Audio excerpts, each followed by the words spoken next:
Maple TA Exam Review Unit 3, Question 17. Anne-Marie is a party planner. She orders cupcakes and sheet cakes from Creative Cakes whenever she needs beautiful cakes to serve.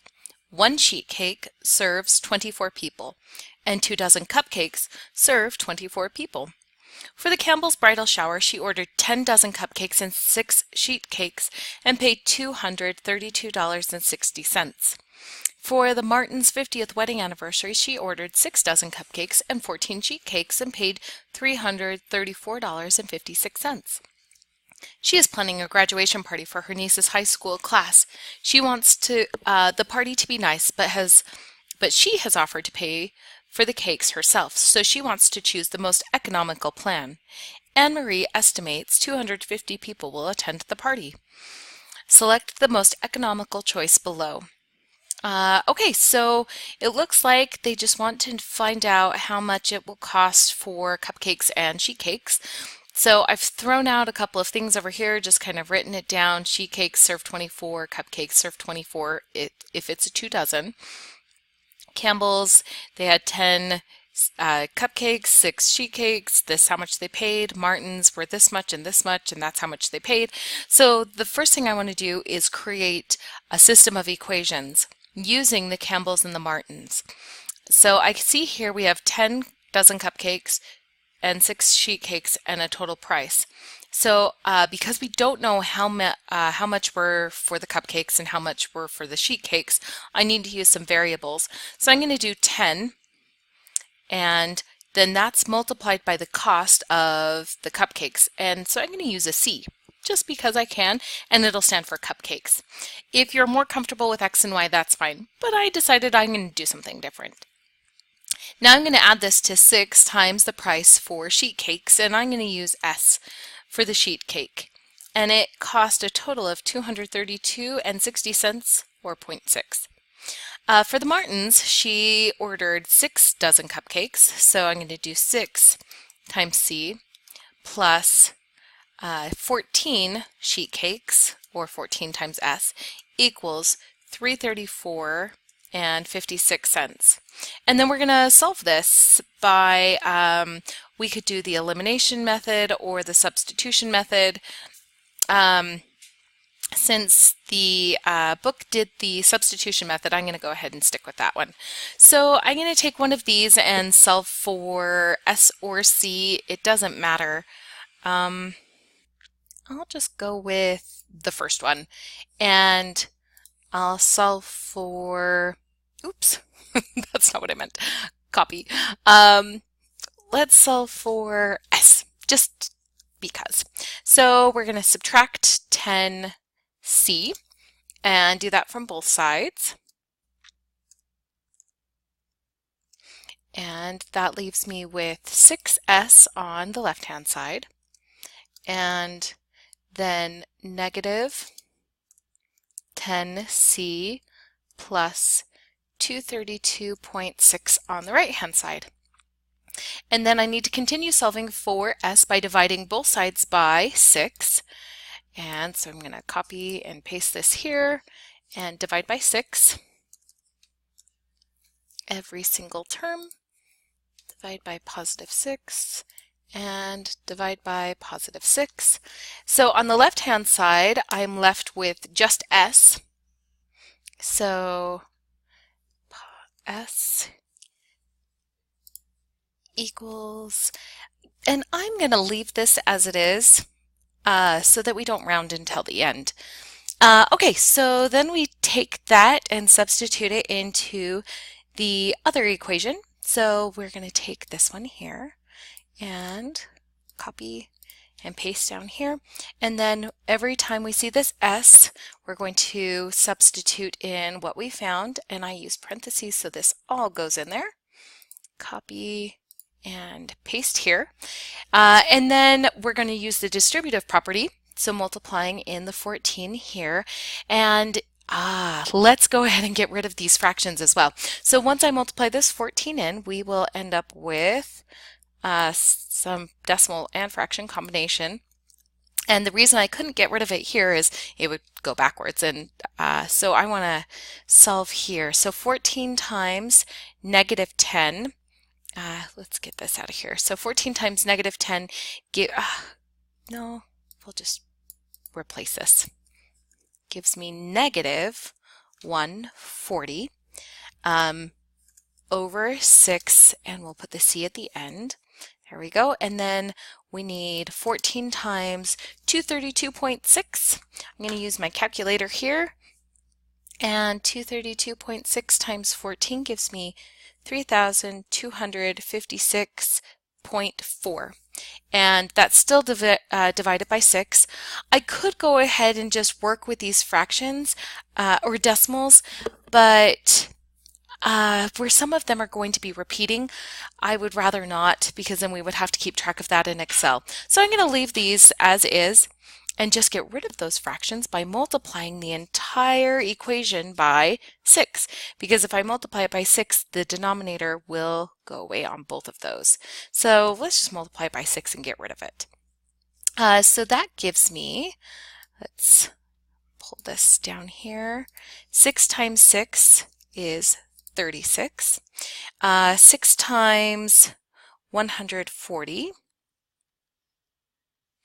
gives me 840. So we'll change that to an 8. And the, oh wait, I apologize. We don't do that because the 6 will cancel. That was my mistake. I apologize. And then also here it cancels. So we just need the 334.56 times our 6, which will give us $2,007.36. Oh, that was a close one. I'm glad I caught my mistake before I went too far. Okay, now we're going to combine these, and it's so much nicer to work with these instead of having those decimals and fractions combined. So we want to do 36 minus 140, which gives me negative 104C. And then we still have this 3,256.4 and the 2007.36. Okay, to continue solving for C, we'll subtract this from both sides. And to prevent any typos, I'm just going to copy and paste that. So we're going to come down here and we'll subtract that number and get rid of the addition sign and do that from both sides. Subtract that number and delete that. Then it cancels out over here. 3,000 minus 3,000 is gone. So I'm left on the left hand side with negative 104C.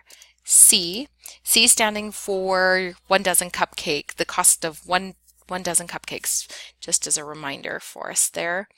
And try and get these equal signs lined up. Then on the right hand side, we're going to subtract that.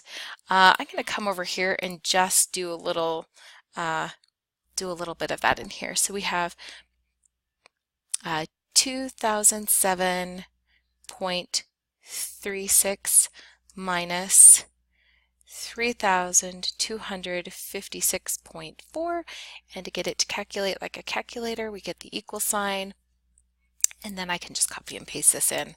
Copy, paste. There we go. And then to continue solving for C, we need to divide both sides by negative 104. So we'll copy and paste this here. Divide by negative 104. And divide this by negative 104. And then on the left-hand side, I'm just left with C, which is wonderful.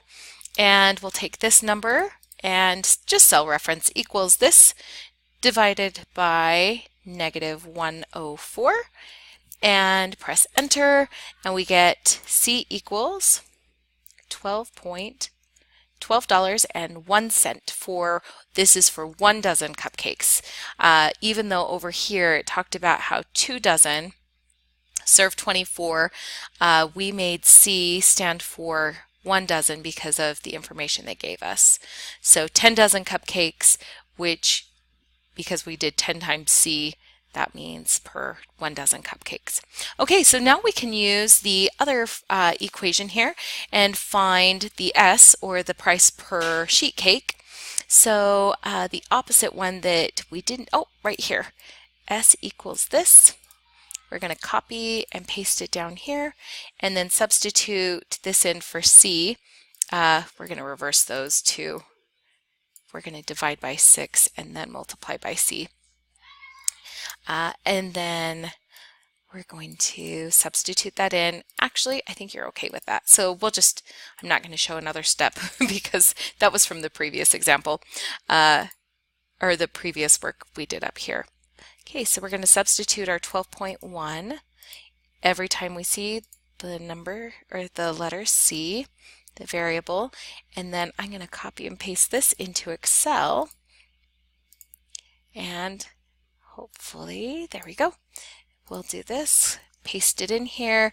I have to get rid of all of the spaces, so make sure we don't have any of these spaces, just the formatting, and make sure that multiplication is in there. Any more spaces? Nope, we're good. Okay, I got the multiplication in there. Everything else looks good. Press enter, and that gives me the sheet cake costs for one sheet cake $18.75, and we finished. So let's go see which one gives us the right answer over here. Anne Marie should buy cupcakes because they cost $12.01 for every 2 dozen. That is incorrect because we made our C represent 1 dozen. If we had wanted it to represent 2 dozen, then we would have done half of this and done 5 times this, which would have then made the C representing 2 dozen. So that's not correct. The next one says Anne Marie should buy cupcakes because they cost $12.01 for 1 dozen. That's correct. I'm not sure what the rest of them say, but I'm going to mark that as true. So we're going to make sure that that's the only correct answer here. The next one, Anne Marie should buy cupcakes because they cost $18.75 for a dozen cupcakes. Nope, that was the correct answer we got, except that stands for every sheet cake. The next one, Anne Marie should buy sheet cakes because they cost $12.01 per sheet cake. Nope, that's what we got for cupcakes. And the last one, Anne Marie should buy sheet cakes because they cost $18.75, whoops, for one sheet cake. And while that is true, it did say select the most economical choice below. You know, let's check this out because we want to compare how much they cost for feeding 24 people each. And 1 dozen is 12, but because a sheet cake will feed 24 people, let's multiply this by 2 so that we can make a correct comparison.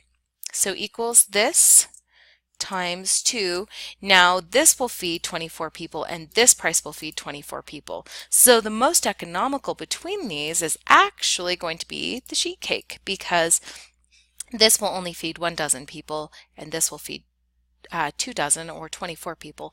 And so that was the most economical